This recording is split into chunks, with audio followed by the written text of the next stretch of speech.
My name is Elan Isaacson. I'm the head of security for the Eshkol region. I was asked to give a short briefing what's happening here in the Gaza envelope. So we are now in day number 4. Sorry, just I have too many instruments here. We here day number 4. Approximately 1,000 missiles have been shot into Israel in the last 4 days. And most of them, I would say 90% is into the Gaza envelope. A lot of them, approximately 300 plus minus, have been shot down by the Iron Dome. And all the rest, some even almost 200, have, while they were fired, they actually landed in Gaza. They didn't pass the border. So altogether around 800 passed the border. Most of them in open fields. But like I said, the 300 that were shot by the Iron Dome, that means that if we didn't have the Iron Dome, the 300 would have hit targets in the different kibbutzim, mushavim, towns, Sderot, mainly Sderot. So that is 300 targets that were able, that didn't get to their target because of the Iron Dome. At the moment, this escalation is against the jihad, the Islamic jihad. It was a very surprise escalation. Not that we didn't know that there will be escalation. There's always not a question if there's going to be escalation. The question is when the escalation is going to start. But I was also surprised. 2:00 in the morning, get a telephone from the army. Come here. We've just killed 3 heads of the Islamic Jihad. Even today, we killed one of the heads of the Islamic Jihad. So at the moment, but it could change. I'm just saying now, until this hour, this escalation is against the Islamic Jihad. And we don't know really when it's going to end. What we did in the whole of the envelope, we asked families, whoever is able to leave and wants to leave, we will organize them hotel rooms up north, down south in Eilat, and in Eshkol, just in the Eshkol region, around 3,000 people left out of the 17,000, but altogether around 15,000. And it makes our lives much easier to also to control what's happening here, and knowing that a lot of the kids have left, and people with trauma, and that take the from the first missile, you can see that they are under a lot of stress. But still, there's tens of thousands of people that are still here, and we are in and out of the shelters. I already, for the second time in the last 2 days, told people immediately to get into shelters, because at the moment, Home Front has asked everyone in the Gaza envelope to be close to the shelters, meaning people will only have 6, 7, up to 15 seconds to get into the shelters.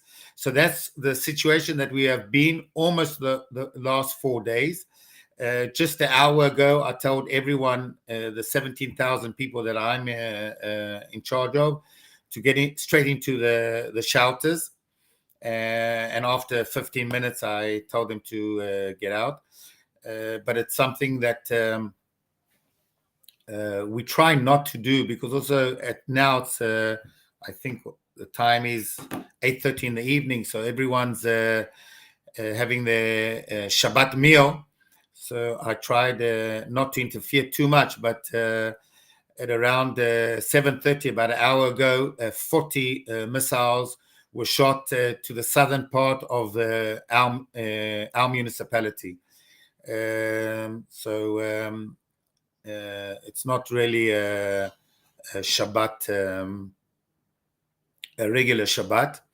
Like I said, we don't know how it's gonna and what's gonna happen within the next day. Even if the Hamas joins this escalation, that means it's very different. At the moment, there have been around plus minus 30 injured in Israel. One civilian was killed by a rocket and around 30 injured. We have attacked targets in Gaza around plus minus 300 targets. But just see, first of all, these are targets, very special, very important targets. But you can see not many civilians on the other side have been killed. I don't know the numbers, maybe 30, but 300 targets, meaning what I'm trying to say is very, very accurate targets. Our Air Force is doing an amazing job. And I can tell you, no army, even in the United States and in England and every other army, Air Force is able to take out these attacks and killing so little civilians. They know exactly who to target, and that's what they're targeting. Of course, yes, civilians are going to be killed anyway, but just think of it and just see how the numbers are so low. 300 attacks, and I tell you, each attack is a serious attack on different targets that we are trying to hit. So that's the situation at the moment.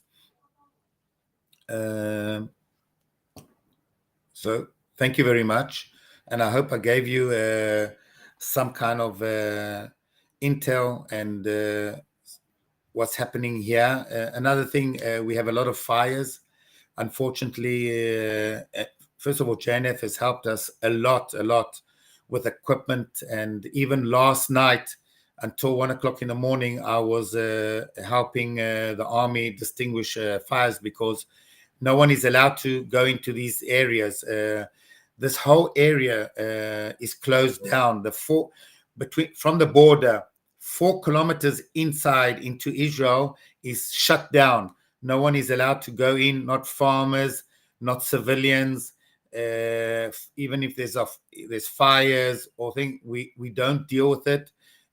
Mainly because the Islamic Jihad is trying to shoot anti-tank missiles on also civilian targets, also military targets. So this whole area is shut down. So even last night, the army asked for help because I have these ATVs that were bought from the help of JNF. And these are the only ones that the army said they're allowed to go in and try and help them control these fires. But most of the fires we are not dealing with because it's too dangerous and we don't want to be hit by anti-tank missiles or even snipers. So this region where we live in, the 4 kilometers, we have 22 villages. We're not allowed to walk. We're not allowed to do anything in this area. So that means the playground of the jihad and the army is our backyard and where we do all our farming and where we live. So that is not so easy for the civilian population. But unfortunately, we are in this kind of a situation since 2001. It's already 22 years. And really, it's an opportunity also to thank everyone from JNF, the support. And it's not only the support when there's escalation, it's the support a daily support, building up what we need. And thank you very much.